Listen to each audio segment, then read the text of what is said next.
so much, Christina. I hope everyone is having a great start of the evening. Thank you so much for taking the time to be here. My name is Erica Whitfield, and I am a licensed mental health therapist. And today we are going to be talking about emotional regulation, and not just the emotional regulation of our kids, but the emotional regulation of us parents.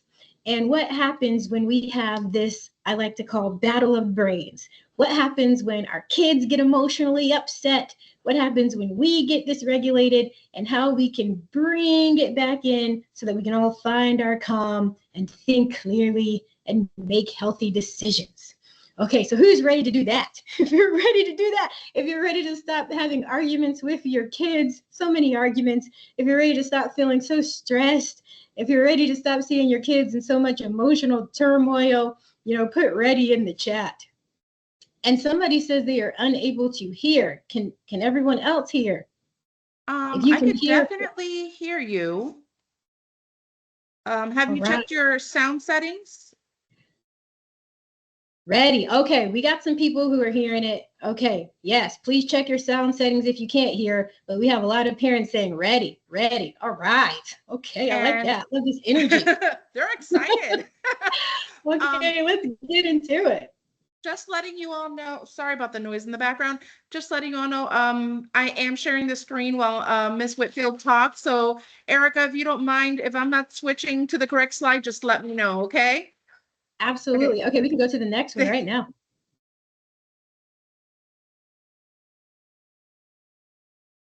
Okay, and we can go to the next one too, Christina. So yeah, just a little bit about me. I am a therapist here in the area, and I help gifted, creative, and high-performing kids manage their stress and anxiety. I've worked in the school systems before I ventured out to do my own thing for about 10 years, and I have seen a lot of different ways that our kids can be emotionally dysregulated, and a lot of ways us parents can be emotionally dysregulated. I am a parent myself of a teenager. So I have even more expertise in what emotional dysregulation looks like, as do all of you, if any of you have teenagers too. We are the VIPs in knowing what emotional dysregulation looks like when you have a teenager. You can go to the next one, Christina.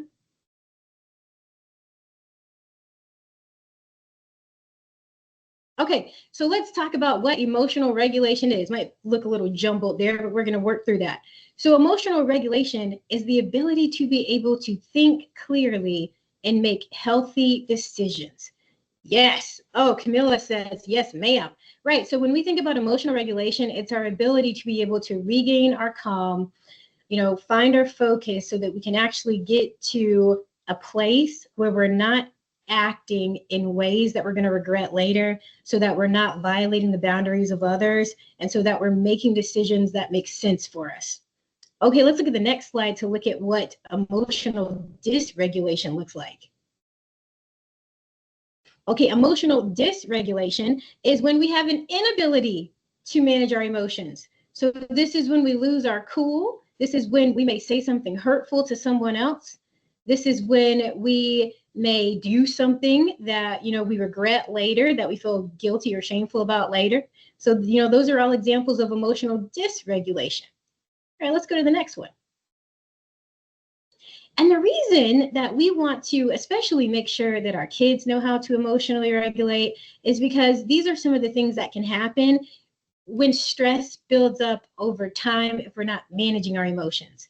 We can see our kids deal with things like high stress and mood swings. Their grades may start declining, issues with them being able to focus, harmful perfectionism, doubting their abilities, giving up, refusing to try, fearing failure, losing sleep, having problems with their friends, not being willing to ask for help, panic attacks, anxiety, depression, self-harm, school avoidance.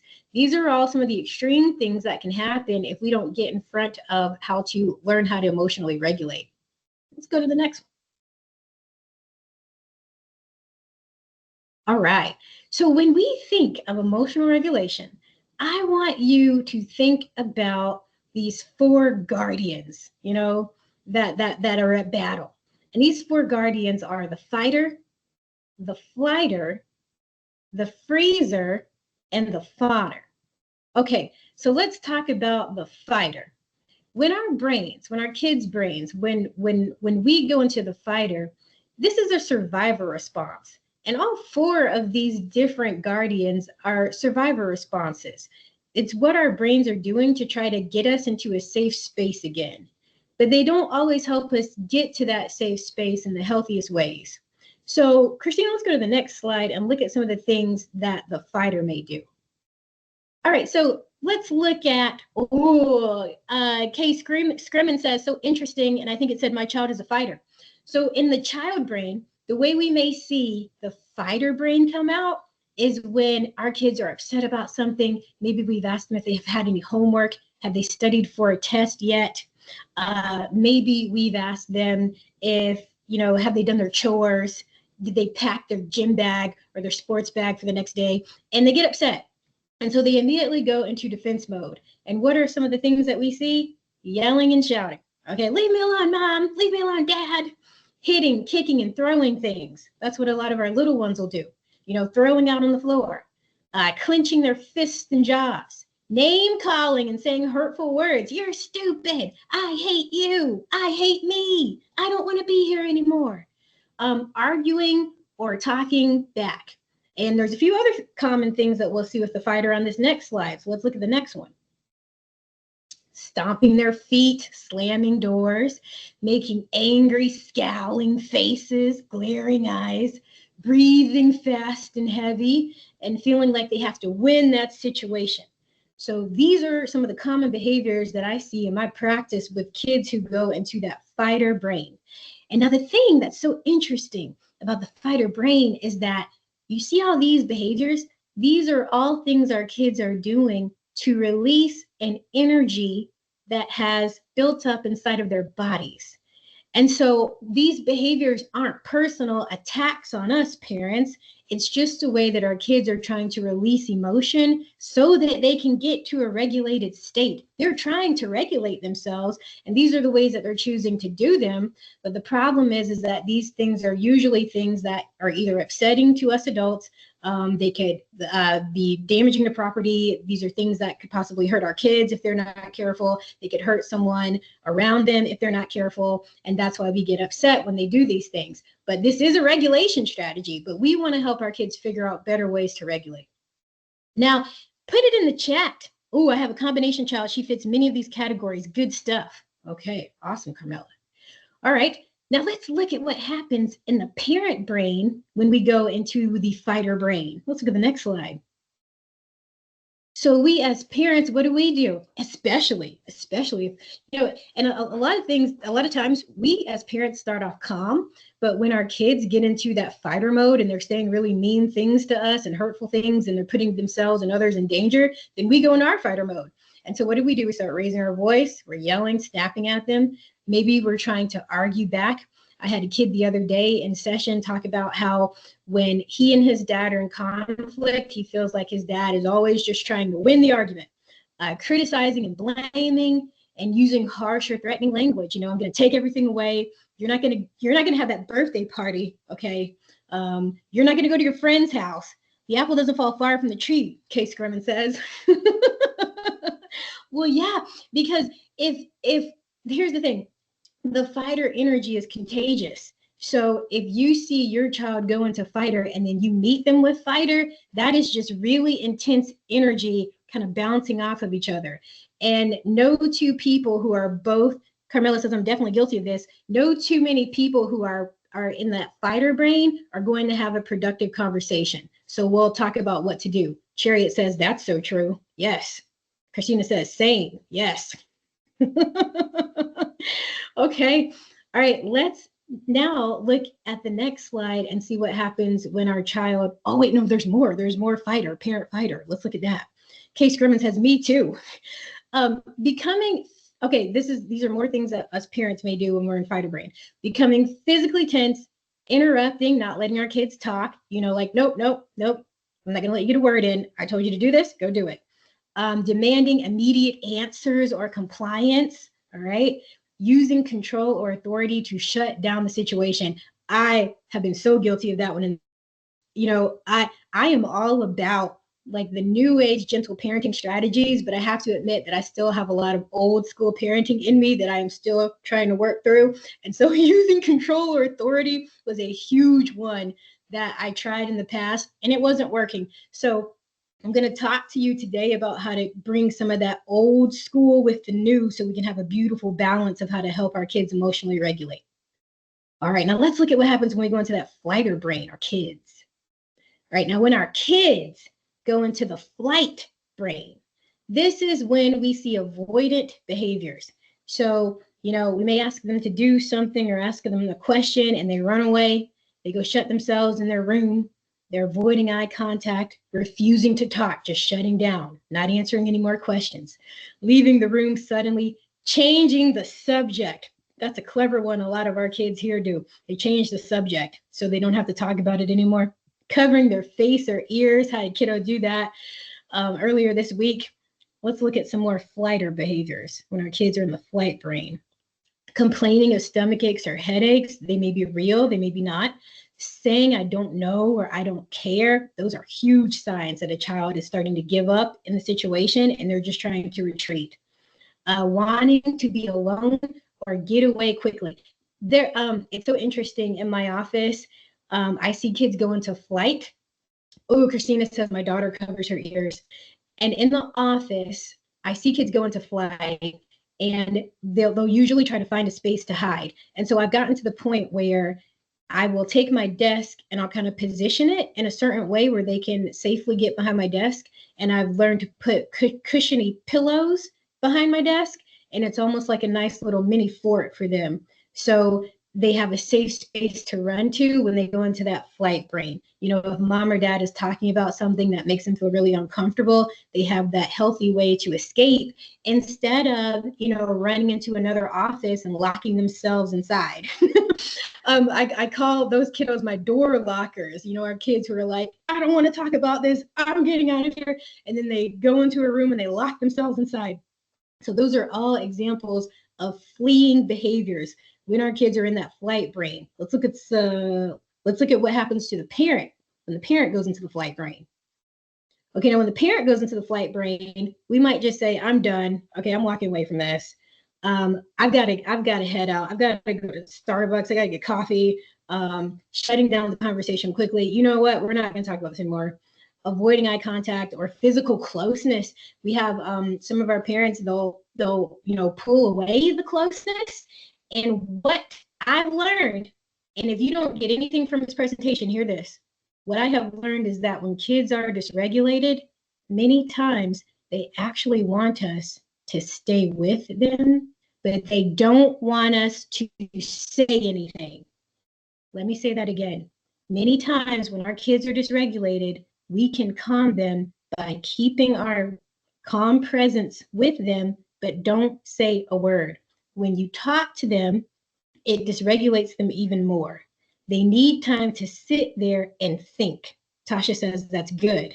They need time to sit there and think and process their emotions, and then they can start coming back to that regulated brain. So try that. No talking. We over-talk situations. I used to be in schools where I'm gonna come back and get some of these comments. I used to be in schools as a therapist, and I would see a child have a meltdown, and the child would be sent to the office, and then we've got a dean talking to the kiddo. We've got a principal that's coming in there talking to the kiddo. We've got a counselor that's coming in there talking to the kiddo. All of these people are talking. This child cannot even hear because they are in a dysregulated state, and it just makes things worse. And so what I like to do is clear the room out, and I would just sit there. I'd find a little corner of the room, and I would sit there quietly. And I would even tell them, hey, I'm just going to sit here with you. I'm not going to say a word. And those kids would start to calm down so quickly, so quickly. Okay, so parent brain, these are some of the things that we do. Let's see if there's any more behaviors that the parent may do in flighter mode on the next slide. So we're going to go to that next slide, Christian. Yep, avoiding hard topics. Maybe that when you bring up a topic to your child, it always starts a huge argument. And so you've gotten to the point where you're just not even going to say anything anymore. Saying it's fine or I don't care just to escape the discussion, or, staying busy to avoid sitting with the emotions. And we've got to let our kids sit with emotions. Too often we try to just jump in and either solve their problems or try to make them feel better or dismiss away their problems. And we need a big part of emotional regulation is acknowledging how a child is feeling. So they're upset because they can't have another piece of candy. Instead of saying, well, you already had 3 pieces of candy. Well, I can get you some candy later in the day. Well, it's not that big of a deal. You've got candy at home. No, they're sad about the candy. Acknowledge it. Hey, I know you're sad right now. You want candy, and I told you you can't have any. That is sad. I'd be sad too if somebody told me that I couldn't have candy and I wanted it. And then just leave it there. You don't have to do anything else. That will help your kids emotionally regulate. But when we jump in so quickly and try to solve the problem or try to make them feel better, we're actually stunting their ability to emotionally regulate. We're stunting their emotional regulation development. So try that. Let your kids sit in the emotion for a little bit before you jump in. Okay, let's go to the next slide. Oh, let's look at the chat here because I think we saw some comments. Okay, let's pull some of these comments. All right, Debbie says, is it common for your kid to fluctuate between fight and flight? Absolutely, Debbie. Okay, Chariot says, yes. Sherry George says, I'm going to try that. All right, Sherry, great, excellent. Okay, all right, now let's look at the freeze brain. What happens when our kids go into that freeze brain? So this is when they're kind of paralyzed and they kind of get stuck and they don't know what to do. So they just freeze up.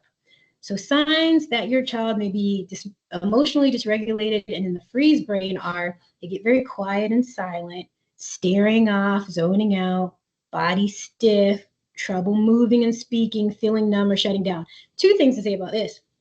I've noticed that when kids and parents are having conflict with each other and they're trying to talk it out, lots of the parents will say to the kids, stop fidgeting, look me in the eye, be still. And you're actually putting a lot of these kids in the freeze response when you're doing that. Let them move around. Movement helps regulate. And it's annoying. I know it's annoying. You feel like they're not listening to you. But I've noticed that when you let kids kind of fidget a little bit and have something to play with in their hands, they can stay so much more connected to that conversation than when they're just sitting here like a statue and looking you in the eye. They're zoning you out. You think they're paying attention. These kids are zoning out. They are thinking about Pokemon Go or something, okay? They're thinking about Pokemon Legendary card they still need to collect. They're not always there in the conversation. Let's look at some other way. Oh, another example I want to share with you about freeze. Another thing with the freeze brain is that I used to see this in schools where a child would have a big meltdown and then the school would send a paraprofessional, school counselor, someone up to help remove the child from the classroom so they could go for a walk, which is a beautiful strategy. But the problem is the child couldn't move from the classroom. The child will refuse to go. And when that happens, it's because they're in that freeze brain. They are paralyzed. It's a survivor response. So it's not them trying to be disrespectful and defiant. It's that brain trying to process what's happening around them. And right now their brain says, it's not safe for you to move. You need to stay exactly where you are.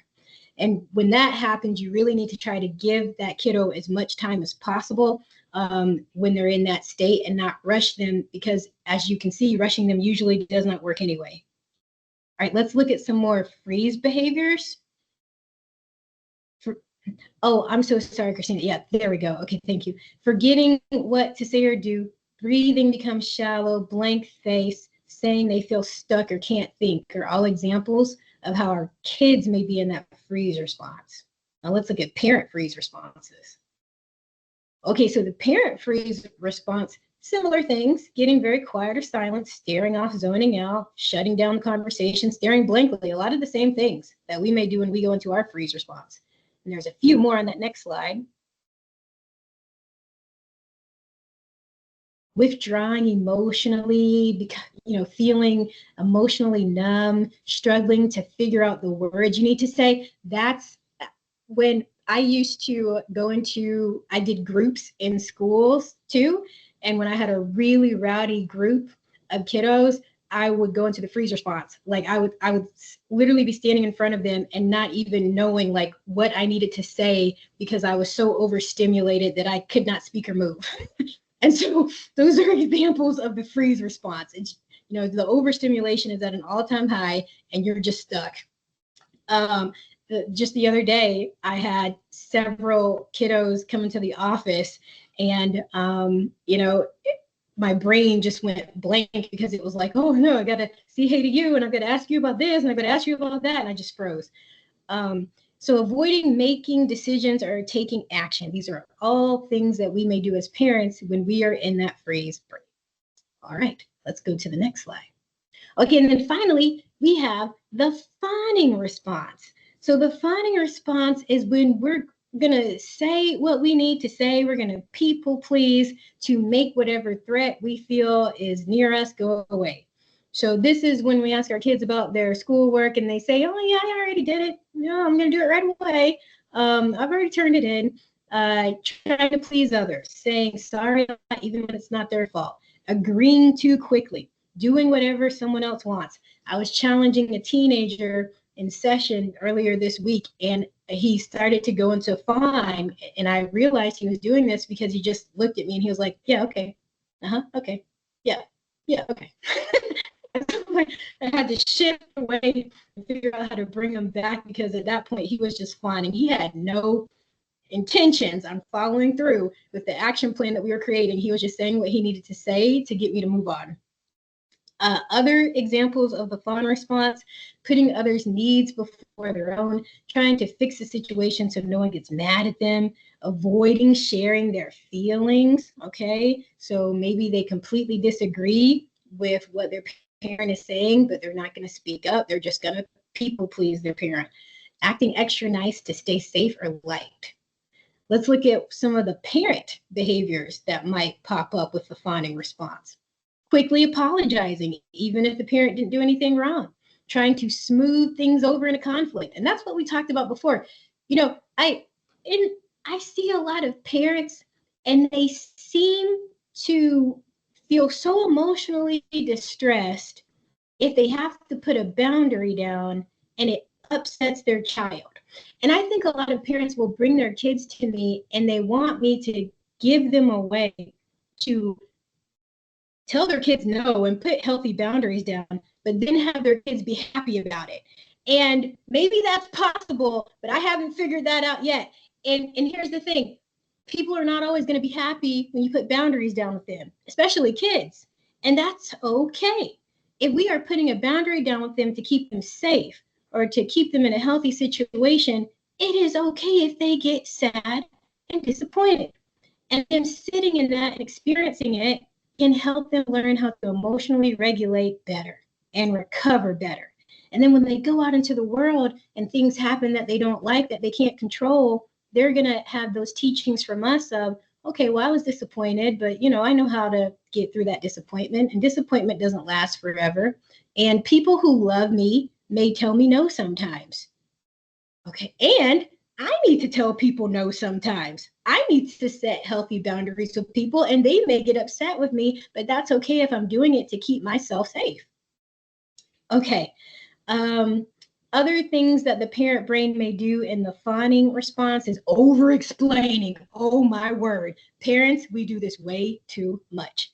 And I don't blame us, because if we have to set a boundary with our kids and they get upset, what do? They say, why? Why? Why can't I go? Why can't I have this? Why can't I do that? Why? And then we feel like we need to continue to explain it until they understand it. But what I have found out is that many times when our kids are asking us why, sometimes it's not about the why. Sometimes the why is them just saying, I don't like what's happening here. And so I'm going to try to keep this conversation going until I can convince you to change your mind. And if you have a firm boundary in place and you don't plan on budging it, then you don't need to over-explain yourself. And you just say, hey, I know you're upset. This is the boundary that I'm setting. And, I understand you're sad about it. I would be sad too if I was told no and couldn't do that thing. And you move on. Now, another behavior, giving in to demands to prevent an argument. So the whole piece about giving in are all ways that we, the parents, might go into that fawning brain.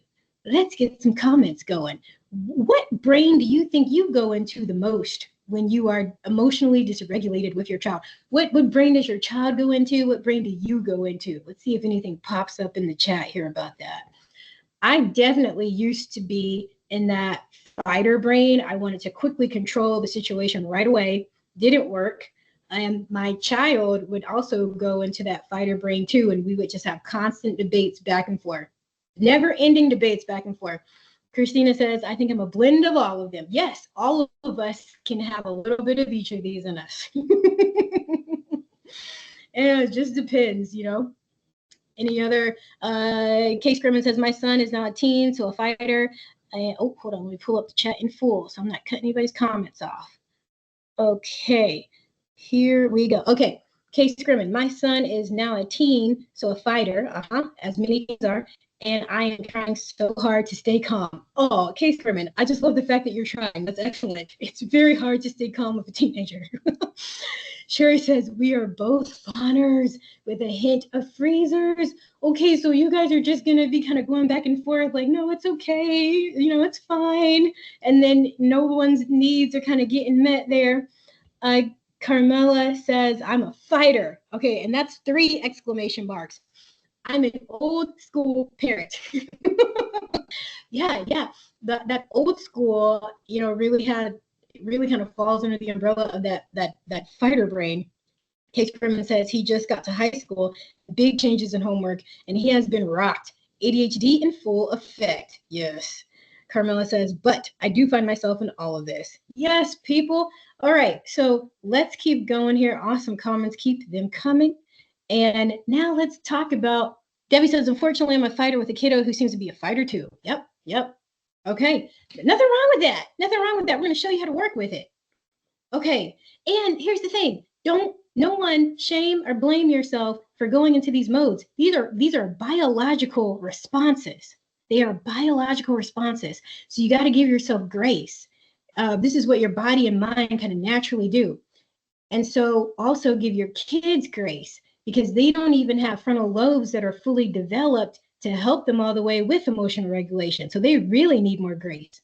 And that's why it's important for us to try to get into this regulator brain that I'm going to talk about as much as possible, because it's not fair for us to just expect our kids to emotionally regulate if we can't do it ourselves. And so I always like to check myself. If I see my son has an attitude, I always start paying attention to, how am I approaching him? Am I approaching him in a way that, you know, elicits an attitude? And even if I'm not, how did I respond to him? Maybe I approached him calmly. He got an attitude with me, but then I got an attitude back. So I'm always just trying to check that.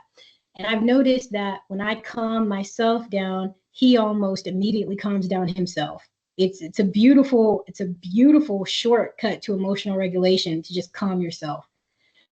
All right, so let's talk about the regulator.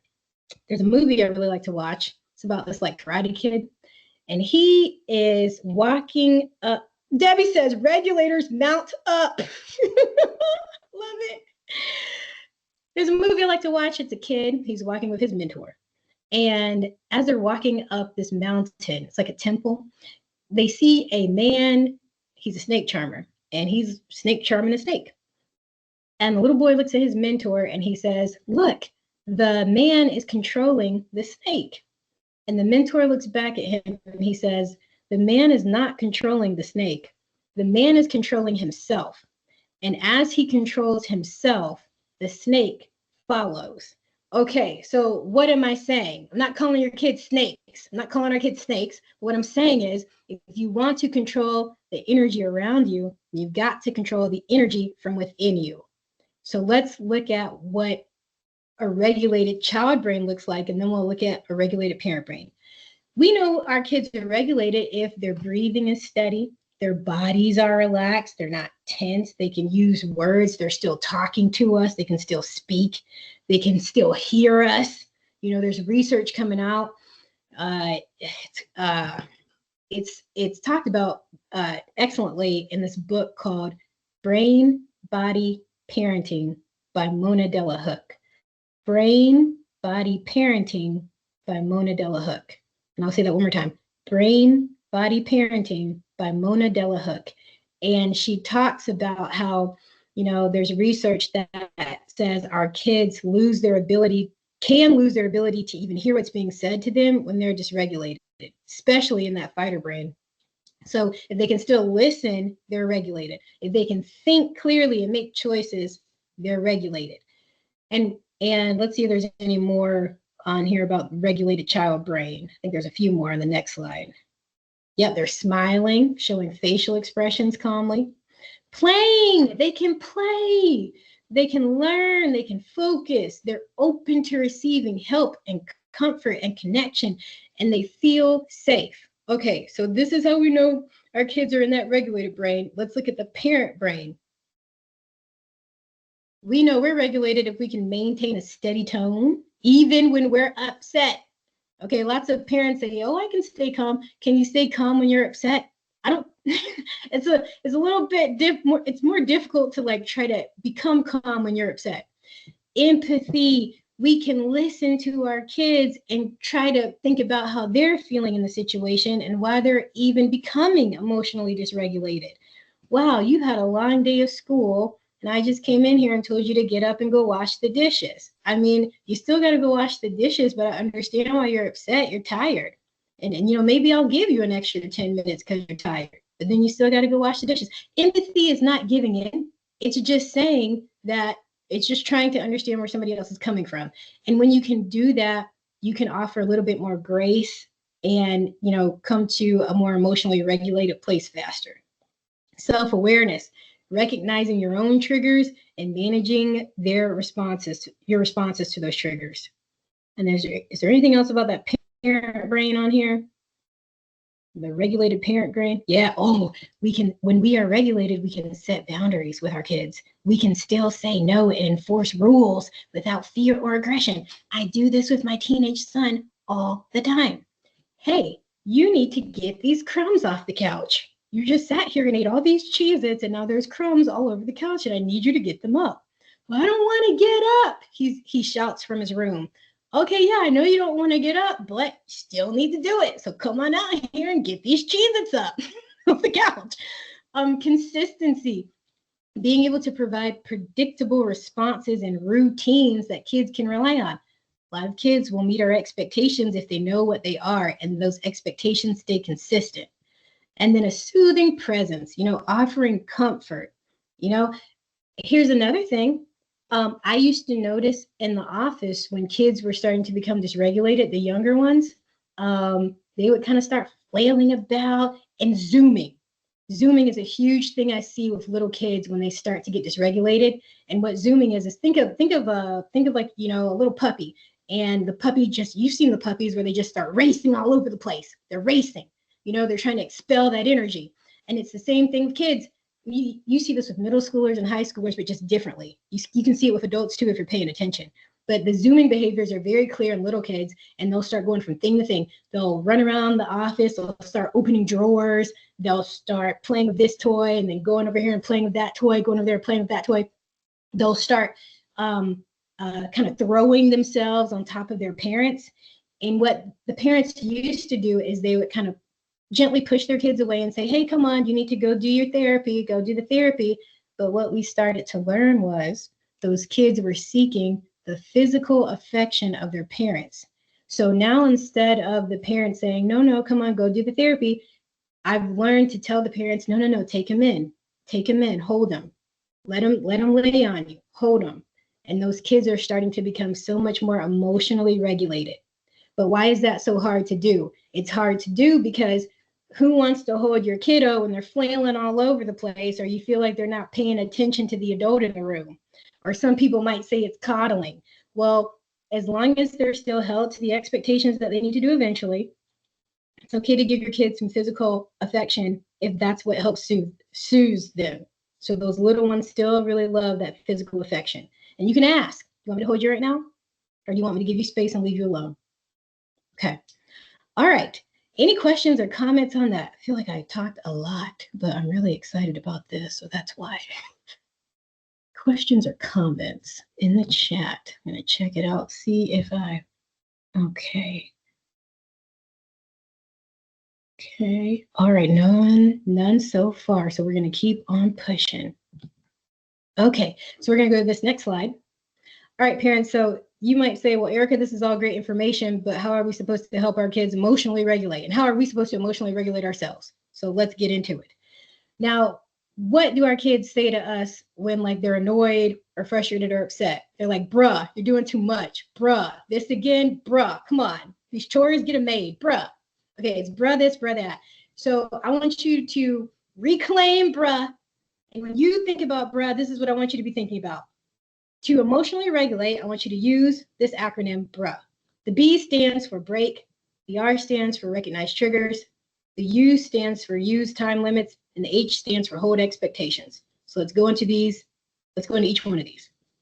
The B, when you are dysregulated. Oh yeah, we're going to stay on this slide for the rest of the time, Christina. So when you are dysregulated, what you want to do is first take a break, okay? Because here's the thing, like I said before, no two people who are both dysregulated are going to have any kind of productive conversation. Now, a lot of the parents, started listening and they would take a break with their kids, but the kids would come back to me in the therapy room and they'd say, well, yeah, Miss Erica, my parent gave me a break, but then they came back 5 minutes later and wanted to talk about the thing again. So what you want to do is look at your kids and say, hey, this is getting heated. We need to take a break. I need 5 minutes. How much time do you need? All right. Now, this is what your kids are going to tell you. Your kids are going to say, well, I need a year or I need a forever break. And so don't give up. If you hear that, just negotiate. All right. I only need 5 minutes. You need forever. Let's get back together in like 3 hours. Okay. Or let's talk about this situation the next day. If you think that you're going to forget about the situation, you can set a timer for yourself, or I'll even challenge you and say, if it's something that you were going to forget about anyway, is that even a priority to address? Maybe it is, maybe it isn't. You got to make the call on that. So take a break and negotiate how long that break is going to be so everyone can get regulated, and then pick a time you're going to go back and revisit that issue when you're in that regulated, calm brain. Right. I even like to tell, the parents of teenagers to schedule it. Like if it's a really important conversation, hey, I need to talk to you about something. What time are you going to be free on Friday? 8 o'clock. Okay, great. This is only going to take 10 minutes. And then stay true to that. Okay, now R stands for recognize triggers. So what we want to do, what I do when I get parents and kids in the therapy room, is before we even start having a conversation that's going to lead to conflict and emotional dysregulation, we write out what our triggers are. So I look at the kiddo and I say, hey, give me 3 things your parents do that usually instantly shut you down when you're talking. And they'll say, well, when they're not listening to me, when they're just trying to win the argument, when they give me the look. So I'll write all that on the board. And then I'll look at the parent and I'll say, all right, give me 3 things that usually shut you down or make you go into that fighter brain or another brain when your kid does these things. And they'll say, well, when he's playing on his phone when I'm trying to talk to him, when he just randomly, just gets up and leaves, or when he overtalks me. And so we'll write those things on the board so we know not to engage in each other's triggers while we're trying to have a conversation. And this has been a game changer. How do you do this at home? Get a sheet of paper. What are your triggers? These are my triggers. Put them in front of you when you know you're about to have a high conflict, a conversation that has the potential for high conflict. All right, I need you not to do these things, and I'm going to try not to do those things. And then you can have a much better productive conversation because you're not triggering each other to go into those different dysregulated brains. Questions, comments, feedback on any of that? Let's take a minute here.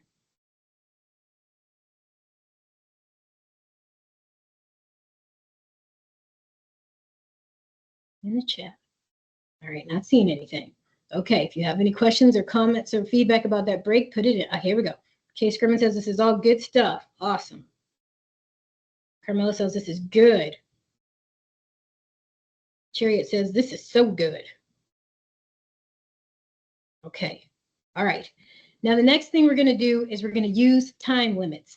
Another thing I've noticed is that people usually start to tune you out if you talk more than 30 seconds when it's a conversation they don't want to have.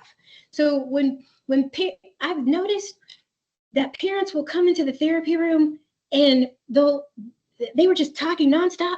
The kid didn't even get a chance to speak. And so what's happening is the parent is talking for minutes on end, and the child is sitting over there totally not there. The child is now in that flight brain. They are not in the room. So we started making a rule where parent gets 30 seconds to make the point, then it gets turned over to the child gets 30 seconds to make the point. And then that's how we make sure that we both have back and forth flowing conversation. So make sure you're not monopolizing, because when you are monopolizing a conversation and constantly just talking at your child, they're not there anymore. They're not listening. They're in the flight of brain. Okay, so use those time limits. And then H is hold expectations. And I do this with my teenage son all the time, and it works. Holding expectations is really just about reminding each other about what those triggers are and holding each other accountable when you see someone start to violate the agreement that you made to not overstep those triggers. So an example would be my son and I were having a conversation and it turned into an argument, and he was absolutely infuriated. Carmela says this is going to take a lot of practice and prayer. Yes. Okay. You're right. Correct. And so my son and I were having an argument, and he was enraged about something. And I knew that he had a tendency to slam his door. And so I held the expectation before he went to his room, and I just very calmly said, hey, when you go to your room, don't slam the door, shut it softly. While he was still enraged, he went to his room and he shut the door softly. Okay. So here's the thing. When you put, a lot of our kids will avoid these disruptive and disrespectful behaviors if you can go ahead and give them the expectations up front. So you might even, and that's why we write down the triggers, like while we're still calm, let's talk about the things that we don't want to do that get us upset. This works on 5-year-olds. Let's say you have a 5-year-old, they start zooming all around the place. Okay. And then what I like to do is just call it out, like, hey, you're zooming, you're going from thing to thing to thing to thing. Now it's time to go. But when we go, we're going to stop zooming. We're going to go to the treasure wall, and then you're going to grab mommy's hand, and then you're going to walk to the door. When you put those expectations in place, you will be surprised at how much your kids can actually meet them. So instead of waiting until things get escalated, go ahead and call out the problematic behaviors that usually happen before they happen, because you're bringing your child's awareness to those problem behaviors so that they can make the choice not to do them. They may not know that slamming a door is going to feel like a personal attack to you or an attack of disrespect. So tell them, when you go to your room, walk up the stairs softly. Don't stop. Hey, your tone is getting a little rude. Take it down a little bit. Match your tone to my tone right now. I want to hear what you're saying, but I'm getting distracted because your tone is kind of disrespectful. So kind of talk like I'm talking right now. And you can lower your voice, because when you lower your voice, that's a way to help someone de-escalate and self-regulate, just showing that you're calm. Remember, you're using your calm energy to try to get the calm energy to come out of the other person. Okay, lots of talking. I'm so sorry for all the talking. What are the questions and comments about this? And please challenge me. I want to be challenged, because we need to see like where some of this, where you think this may not go wrong, so we can figure out how to work through it. So where are the challenges? Let's look at the chat, see if anything comes up.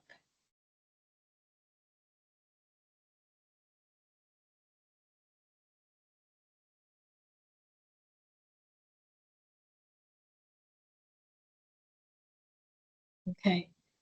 All right. So Smruti, I hope I pronounced your name correctly. Boyer says, I struggle with holding the boundary when staying calm. You did? Okay, great. I'm glad it did. I struggle with holding the boundary when staying calm. Are you saying you're calm, but you can't hold the boundary in place? Can you tell us a little bit more about that one? Okay. Okay, yeah. Why do you struggle with holding the boundary when staying calm? Tell us that.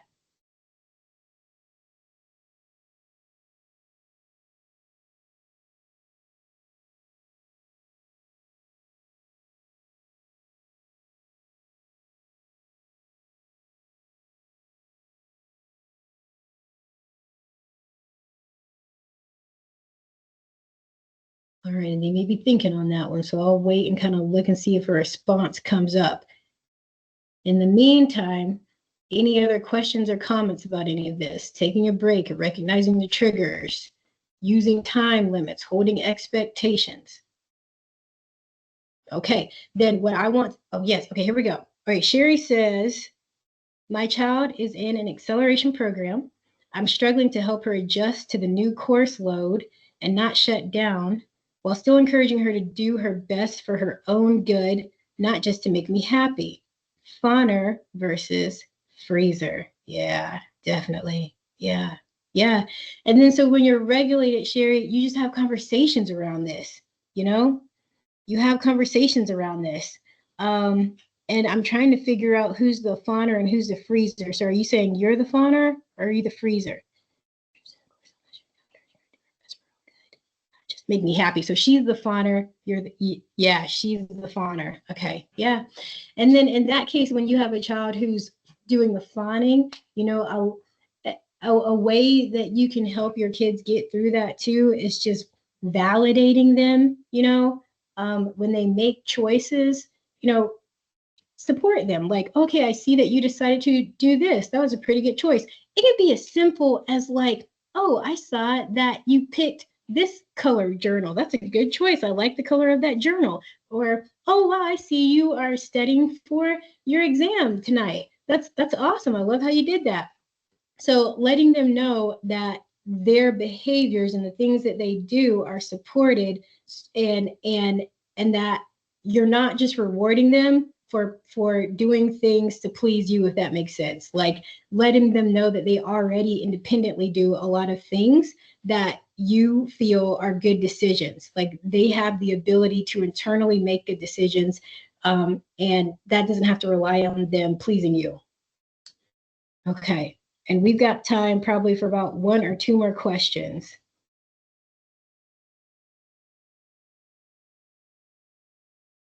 Okay, Debbie says, I'm struggling because my 8-year-old is exceptionally smart. And because he is, I feel like my expectations do not match his age. Yeah. And there's something called asynchronous development. And this is when you can have a child who, you know, let's say 8 years old, you know, cognitively, your child might be at a 12-year-old level, but with emotional regulation, might be at a 6-year-old level. And I'm not saying that about your son, David, that's just an example. So we see that a lot. We have adults who hold our really smart kids to these higher expectations because they perform so well cognitively, but there's a lot of the population that comes into the practice because we work with a lot of gifted kids.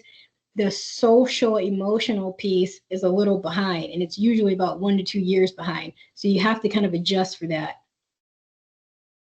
Carmela says, I definitely struggle with staying calm when I feel disrespected. The attitude that these teenagers have these days, the lack of empathy or sympathy about simple things. I can go on and on. We're at a new school and she's trying to learn new people and stay strong academically. I know she is more than capable. She's a fighter and a fawner at times, and a freezer too. Yeah, yeah, yeah. So absolutely, Carmela. And you're right. And that's why you take the break. That's why you take that break, Carmela, because when you feel like you've been disrespected, what do we feel like we need to do? We feel like we need to take action and take control, but that's not always what needs to be done. We need to take a step back so we can tap into why is this situation happening? Let's have some empathy around it and then figure out what we can do to move forward. So we're not saying hurtful things back to our kids. So we're not giving them punishments that don't even make sense. And you can still address the behavior, okay? Like, hey, I know you're upset. You can't talk to me like that. You can talk to me in a calm tone like this. So if you want me to leave you alone right now, instead of saying, leave me alone, you can say, hey, I need some time. I need some space. Can you come back later? You can say it to me like that. Now let's try it again. Okay. So do those corrective emotional experiences with them. You don't have to sit there and accept the disrespect. you can address it, but just make sure you're addressing it in a way where you're still staying that calm coach, you know? And if you need to take a break, do it. Take the break, get yourself together, and then come back and say, hey, when you need to tell me to give you some space, I need you to say it like this, not the way you just said it. Okay. Jamie says breaks can be difficult when deadlines loom. If homework stress is causing dysregulation, it is challenging to allow a break time if time is limited before due dates. 100%, Jamie, 100%. And I'm still trying to figure out, how to work through that, because you're right.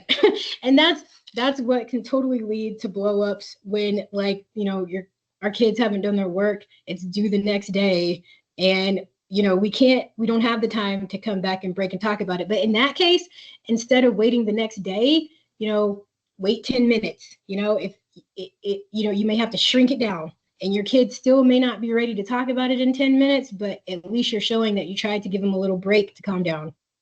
And you're giving yourself a little break to calm down. Debbie says, I feel like I'm raising Sheldon Cooper sometimes. Smarty child. Carmela says, yes, thank you. Jamie says, micro breaks. Yes, Jamie, I love that. Okay, you just coined a new phrase. Give them a micro break, and give yourself a micro break. Okay, can we go to that very last slide? Okay, parents, if you need to contact me about anything, this is my email. And then also I have a free gifted resource manual for you. This is, if you have a gifted, creative, or high-performing child, you can just scan this QR code and it will take you to how you can get that manual. And it has been awesome being here this evening. Excellent questions, amazing comments. May the emotional regulation be with you.